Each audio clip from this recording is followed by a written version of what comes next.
මා දන්නේ කොරියාවේ ජීවත් වෙන තරුණ තරුණියන්ගේ දෙමෝපියන්ට නොමැති කැක්කුමක් මේ සුමනා ආර්යදාස කියන මහත්මයට ආවේ කොහොමද කියලා. විශේෂයෙන්ම මේ සමාජ ආරක්ෂණ අරමුදල බංකොලොත් වෙලා තිබෙන්නේ. ඒ බංකොලොත් වෙච්ච අරමුදල සම්පූර්ණ කර ගැනීම සඳහා පුරවා ගැනීම සඳහා කොරියාවේ වෙසෙන වැඩ කරන ජනතාව ඒ තරුණ තරුණියට ලැබෙන මුදල් ටික කොල්ල කෑම සඳහා දරන ප්‍රයත්න තමයි මෙතුමී ප්‍රකාශ තුළ තිබෙන්නේ කරු කතානායකතුමනි.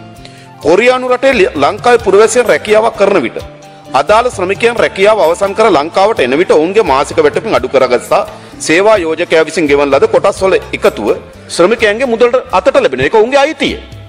ඒක කොහොමද වියදම් කරන්න කියලා මේ මහත්මිය නැතින කැක්කුම මොකද්ද කියලා තේරුම් ගන්න අපිට තාමත් බෑ.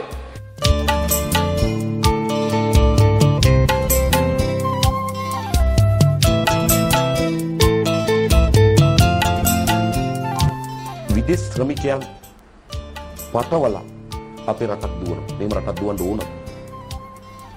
දැන් මම ඉතාල හොඳින් දන්නවා. එක්තරා තානාපතිතුමක් මට කිව්වා. එතුමා විදේශ රටවල වල අපේ ශ්‍රමිකයන් මුහුණ දෙන ගැටලු අවම කිරීම සඳහා යෝජනාවලියක් කිව්වා. ආණ්ඩුවෙන් විදේශ අමාත්‍යාංශය කතා කරලා දැන්න කිව්වා. ඔයා පඬිත වැඩ කරන්න එපා අපේ ටාගට් අප්සෙට් කරනවා කියලා. මේගොල්ලන් තියෙන අවුරුද්දට ටාගට් එකක් පිටරට යවන්න. ඒක තමයි මේ ආර්ථිකය දුවන්නේ.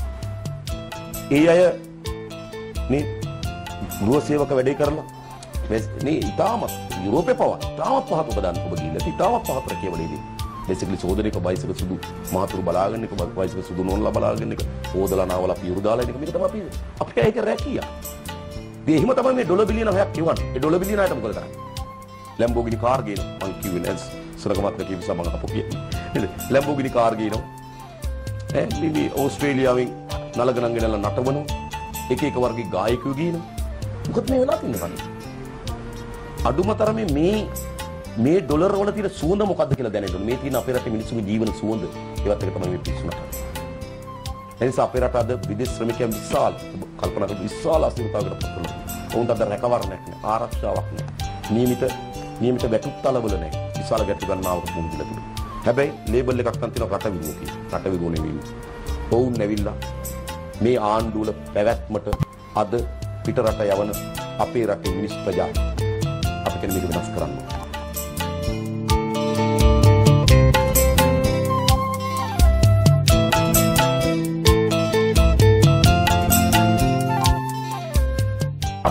අපි දැඩි විශ්වාසයක දෙනවා. අද ඇහුම් කන්න දෙන පිරිස් අපිට ඒක ඇහුම් කන්න දෙනවා. ඒට ඇහුම් කන්න දෙන පිරිස් ඊළඟ දවසේ ඇහුම් කන්න දෙනවා. මේ රටේ ජනතාව ඇහුම් කන් දෙනකන් අපි කියනවා. මේ රටේ පේන ඇත්තක් තිබෙනවා.